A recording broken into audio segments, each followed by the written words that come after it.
I'll just say I'll mention who they are because I know them and they're funky people. I'll start from the far right there. That's Willow. She's really cool. I've had the good pleasure of hanging out with her in 2 cities so far. And she's fantastic, joining us all the way from the US. Brenda, fantastic person online, makes all the necessary noise. And Njeri is like resident blogger. You know, when you started ground zero of Kenyan bloggers, she was among them. But that's just my very, very basic way of introducing them. I will let them introduce their work and what they're here to talk to you about. So Njeri's going first. Karibu sana. Please give her a hand. Wow. To introduce myself, that is a story. So briefly, I am a poet. I'm a blogger. I'll mention the things I'm very passionate about. I'm passionate about poetry, about blogging, and I'm passionate about tech. How all those work together, just go online and find out. All right, so as I mentioned, I am very passionate. I believe in the power of not just blogging, but social media for change, free speech, self-expression, and more so as a space where women can freely express themselves, the challenges that they're going through that are unique to them, as well as general challenges that they face. And because I only have 5 minutes for my presentations, I hope the one who's keeping time has started counting now. All right? So, sorry, my presentation has gone ahead of me. I'll just take this back slightly. All right, so I'll be talking about securing online spaces for women. And I've picked a quote from a fellow Kenyan poet. She's called Shalja Patel, whom I'll be talking about. I'll be talking about a little later on. And she says, "But we who live in and with this killing, dehumanizing state can still demand in our community spaces that we stay human." All right? And I'll give you a bit of context to why she said that. So we are at a point where we've always been told that women should not speak unless spoken to. So the spaces that exist for women to express themselves have continued becoming fewer and fewer. And one of the spaces that becomes very good for women to express themselves is social media. And this is one, I get a lot of inspiration from other poets, so as you can clearly tell. This is a poem that was written by Audre Lorde from the book. It's actually from the book. The title of the poem is A Litany for Survival, and the book, for those interested in reading, because it's a really long poem, is called The Black Unicorn. All right? And she says, "And when we speak, we are afraid. Our words will not be heard nor welcomed.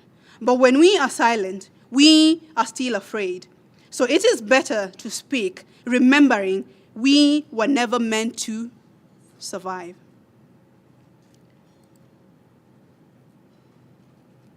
So on speaking out for women against sexual harassment and sexism, we've seen that social media is the perfect place to demand for change and accountability and to shake up the status quo.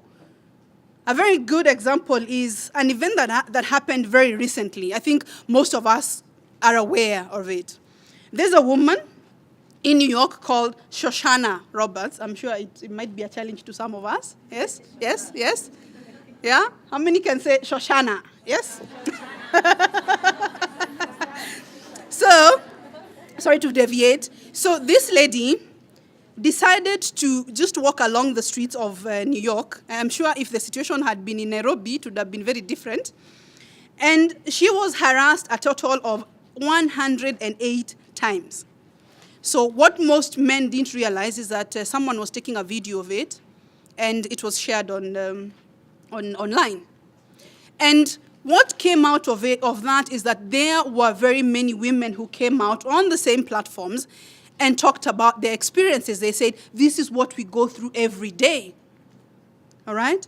So what we are seeing is that social media is becoming the perfect place for women to not just share about the experiences on sexual harassment and sexism that they encounter on a daily basis, but it also becomes a space where the perpetrators can be held accountable and the women can shake up the status quo.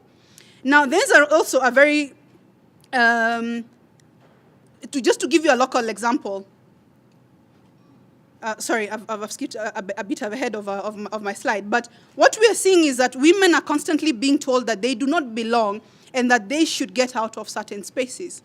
So what you will find is that even in, and especially we're seeing this from media, where women are being portrayed in a certain way. And when women want to speak out on pertinent issues, I think use a very good example when I think there was a discussion on, there was a discussion on blogging. Brenda, my co-panelist, happened to be on that panel. And she was actually, she was the only woman on the panel, and when there were issues that were being talked about, because we were talking about the power of, she was discussing the power of blogging. That whole discussion changed to why bloggers need to be regulated.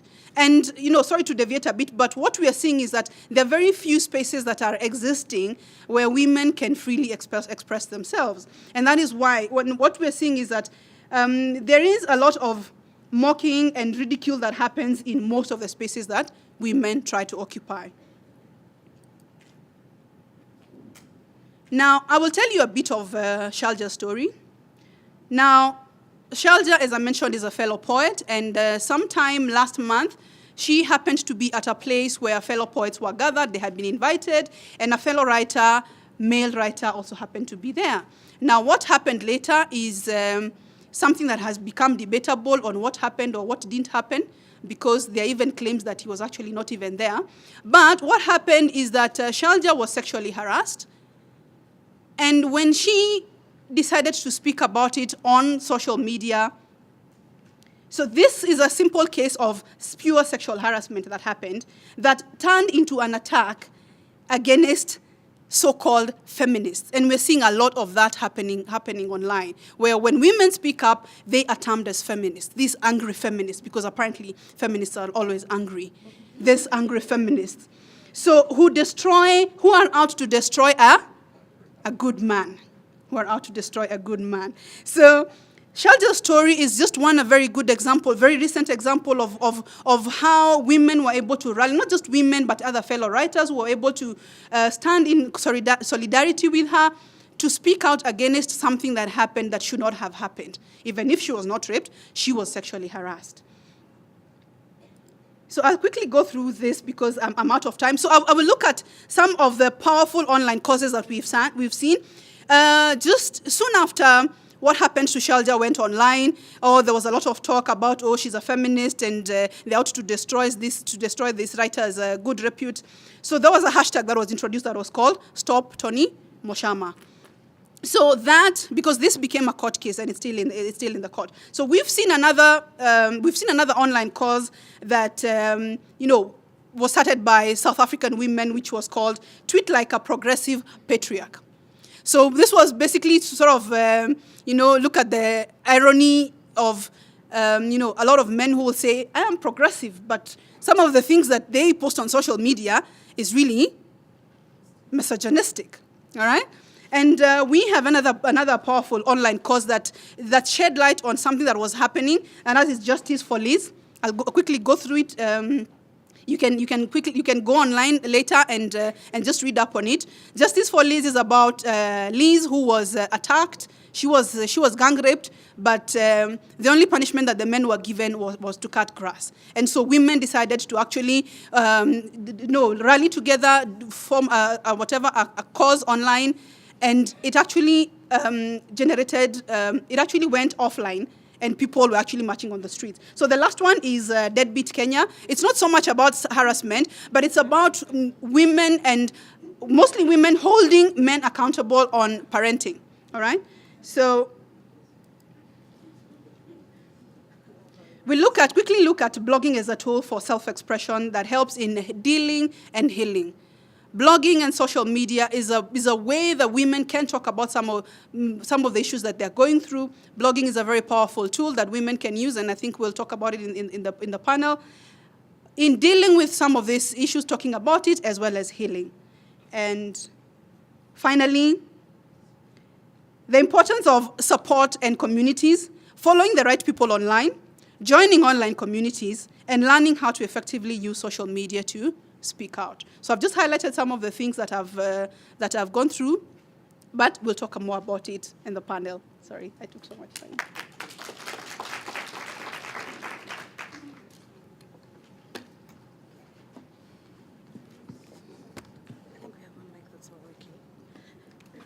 Let's give Njeri another round. And I'll just say now, if you have any questions, just start jotting them down. We'll open it up to conversations once everybody shares with us. So up next is Brenda, who's also going to talk about, the tech aspect of the violence against women. Welcome, Brenda. Hi. My name is Brenda Wambui. I'm a writer, digital strategist. I'm going to be talking about the intersection of ICTs and violence against women, yeah? So in 2009, when the UN came up with Millennium Development Goals, MDG number 3 was to promote gender equality and to empower women, yeah? And 2015 is next year. You know the deadline for MDGs is 2015, and of course we are nowhere close to this, yeah? We are nowhere close to gender equality and complete empowerment of women. And the MDGs, the Millennium Declaration that came out of that meeting realized that there was an urgency in utilizing new technologies to achieve this goal, yeah? So one of the goals in achieving gender equality is reduction of violence against women. So violence against women, in my definition, is any violence that is occasioned towards women because they are women or that disproportionately affects women, yeah? So when there's war, it may not be violence against women, but wars, as you know, tend to disproportionately affect women more than they affect men, right? Yeah, so the women will suffer economically, they will lose. Those of them who are married and their husband is the main breadwinner, your husband dies, it affects you negatively, that kind of disproportionate violence. And it also causes physical, mental, and many times sexual harm, coercion, or even the deprivation of human rights. So in the examination of gender and ICTs, some of the things that I feel are important, first of all, is representation. When you go online, you see the society as it is, right? So like when you come on Twitter some days and you find this stupid argument, like I have a rule that I never get on Twitter before 11 in the morning because it really upsets me. So I only come like once I know what my day looks like. So you'll come and you'll be able to see what people think. Like that day we were discussing, I actually got online the day we were discussing street harassment, sorry. I came online at 2 p.m. and then I realized that there's some people who think that women should feel complimented when they are harassed on the streets. Like at least someone told you look nice. What if you worked the whole day and no one told you look nice? You see? So that shows you what people think about street harassment. So that's one of the things that the internet has done. Secondly, the internet has reduced the speed, time, and distance that it takes to communicate, right? So before, like if you wanted to harass someone, assuming, let's take the case of leaked nudes, yeah? I don't know how people used to do leaking nudes before the internet because it doesn't sound feasible, right? Like someone sends you get what I mean, yeah. so someone sends you photos, like they're a physical picture, so that would mean they'd have to go in studio and then post them, and then how would you leak them, unless you leak them to the paper. So with the internet, now anyone with a camera phone or anything can actually snap a picture of you, post it on a WhatsApp group or on a Facebook group and continue to malign you, right? So ICTs have, of course, created a shift in how violence against women happens. They affect fundamental freedoms, the right to express yourself, and like your freedom of association, because think about it, yeah? There are many women who will not say some things online because they just don't feel like saying it today because it's not a good day and I don't want to be harassed, yeah? So like today, I could participate in this discussion, but because I'm not feeling well and I know people will come and harass me, I won't do it. So that is freedom of expression that's being taken away from people because of harassment online. Freedom of association and assembly. It's a dangerous thing to publicly declare to be feminist, like I do, yeah? And like Nanjira does, yeah? Should you ever do that? Like, on any random day, it'll be midnight, and then someone will feel like taking it out on you, like, oh, stupid feminists, CC at Brenda Wambui, what the hell? It's like, it's midnight. You know what I mean? So it's safer for me, like, to not say that so that I don't have to go through that, you know? So freedom of association and assembly is taken away in some of these cases. And another thing is the right to privacy, yeah? The internet has actually taken away our right to privacy. Another thing, okay, yeah, I'm being told I have like 1 more minute. And self-determination and autonomy. So when you think about all these things and how violence against women has been brought online, the solution, in my opinion, is a more feminist internet. Yeah. So what does a feminist internet look like? It empowers women and sexual minorities. That means that it gives them a space to tell their stories and to speak out about their experiences. It allows resistance to whatever societal paradigms that are being propagated online. It is transformative. It curbs online violence. It resists the religious right and anyone who wants to participate in what we call moral policing, yeah? So just because you ascribe to a certain moral standard does not mean that you can come on Twitter or on Facebook or wherever else and now force that on anyone else. It amplifies diverse narratives. That's one of the best things that's happened online, that you can come and tell your story. Before, your story may not have made it into mainstream media, but you can do that. And it puts women and LGBTQI people at decision-making tables. It also creates an alternative form of economic power because of openness, solidarity, and belief in the collective. So a feminist internet would enable everyone to be able to come, like the creation of websites like Facebook and the rest of those, right? They're only enabled by an internet that is open, yeah, that is able to put power in the people's hands. It's open source. So like tools like Ushahidi that allow people to come and report what's going on the ground wherever they are.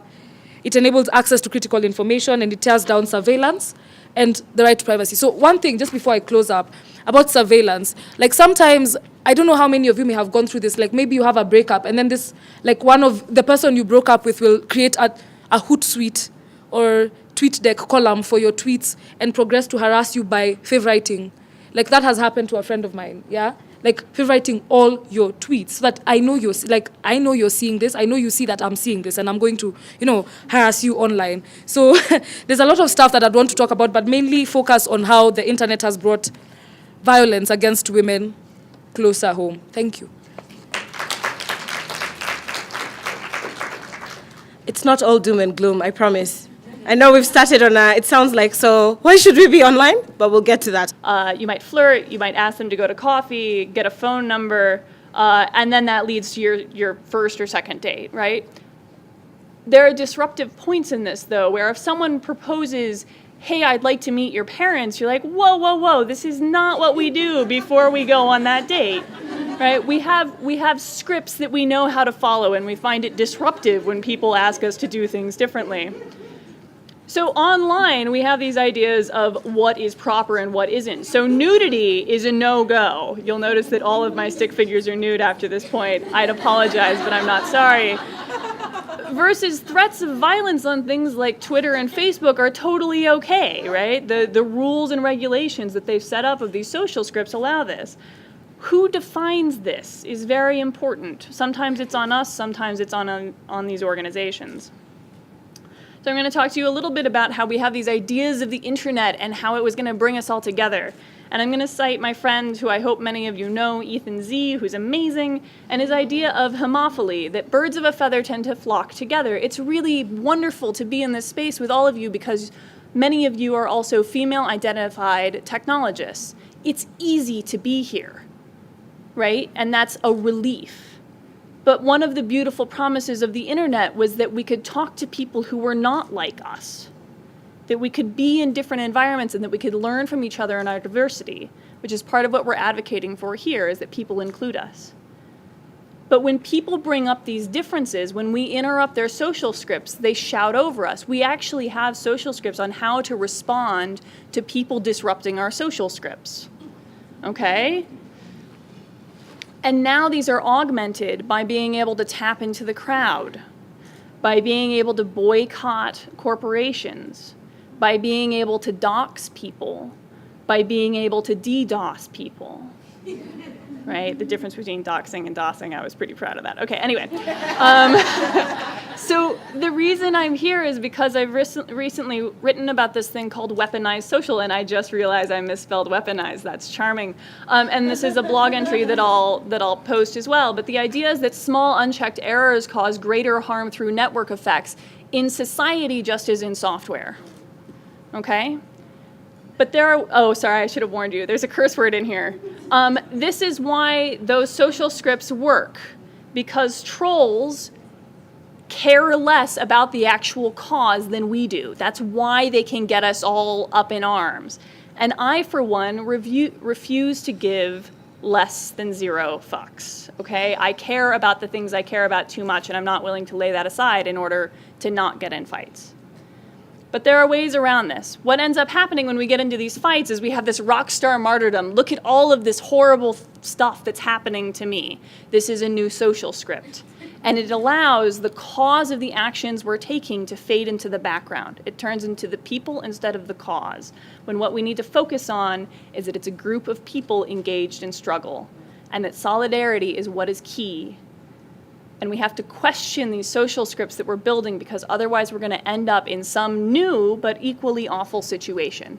It's not just about talking about the plight and the struggle for women and all that. It's also to be seen and to be counted as a legitimate voice, you know? In all the spaces you guys are interested in, people who are interested in politics, your opinions count for something. People who are interested in health issues, your opinion counts for something. What the world is good at doing is, if when women don't speak up, they move on from you. Before Brenda went on that panel on NTV, I had gone before her, and I delegated as like someone else to select the struggle. They did this thing where they went out to to get opinions from people, and they only interviewed men about a certain issue. I think it was hate speech at the time, and they only interviewed men. And they've invited me, I'm the only woman.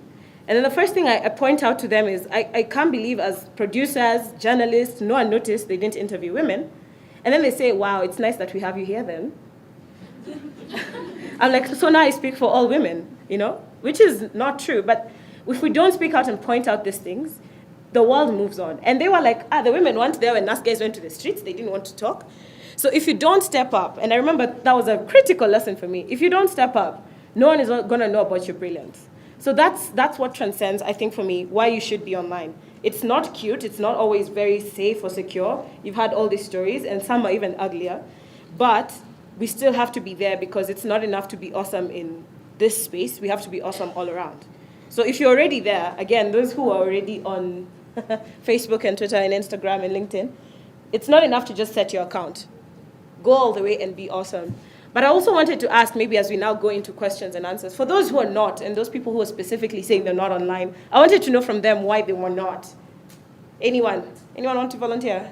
So it reached a point where I couldn't, it became too much, yeah? Facebook, the whole photos and people posting about too much of their personal lives, it just became too much for me. That's why I chose to just step back and leave that be. Then I concentrated on Twitter, because Twitter, I really have a control of what I see on my timeline. So I really chose, and I'm very careful about the people I follow. So I make sure that, it's just my interest. I know you can do that with Instagram and everything, but I don't think I'm a imagery kind of person in photos and everything. So content does it for me. That's my reason as to why I'm not on Facebook or Instagram.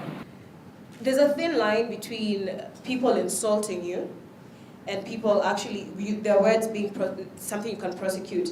So the problem is, freedom of expression allows people the right to offend. Yeah. So the thing becomes, in such a situation, Mugabe did the right thing for opting out, right? Because especially in that kind of space, if it's your own peers, that's the safest thing to do. But what we usually say, especially in more public spaces, so like say if it's a Facebook page or a Facebook group where it's more and more people, or Twitter, the best way to deal with that stuff is to enforce it with more speech. So it's not to take every small idiot who decides to insult every other person or whatever, or to try and stir things up, but it's to enforce more speech. What that does over time is these people become echo chambers. They're talking to themselves. You have situations where people will try and rile people out. They'll try and insult women. They'll try and use one woman. So let's say like Rachel Shebesh. Her story has always been something that comes to take all our work back, 5 steps backwards. But when people don't pay attention to that and enforce more speech, that gives that person less power. So it makes a case for why we even need to be online more and more, because if you're just saying, we're forgetting this person and we're focusing on other things. If it's saying, yes, someone blundered, but that doesn't mean all women now should be under that lens, is very different from just trying to, appease that person or try to have them see it from your point of view. So law is a tricky one, because if we start policing that, then even every statement you and I have today will end up outside and being picked up by a Kanjo or somebody.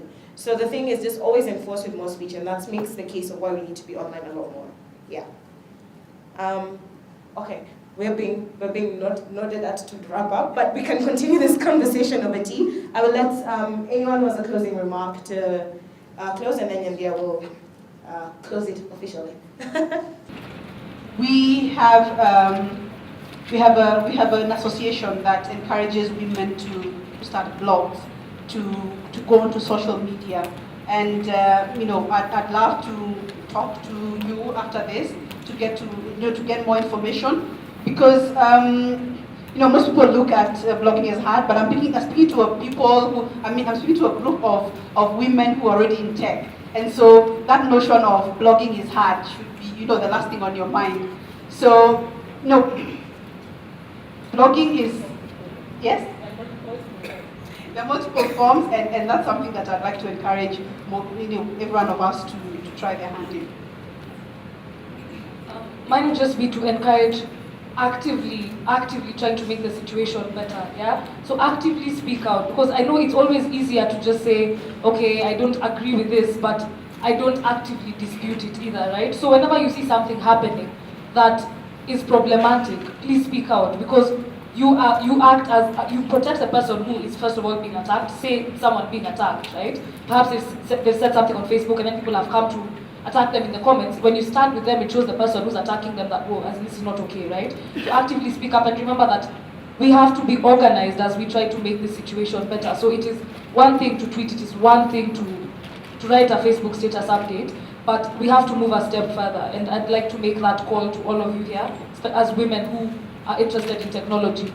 Always take that extra step. What can you do to make the situation better for women? Yeah? How can we organize? How can we create structures for ourselves that will make the situation better for women who come after us? Yeah. When I lived in Seattle, there was a park that many people consider dangerous, and I loved walking through it late at night, because it was through my walking through it, especially with friends, that made it safer. It was through us doing that together. It's steps like that, and I'm not advocating people put themselves in danger, but the idea that we need to inhabit the spaces that are the commons, which is the internet.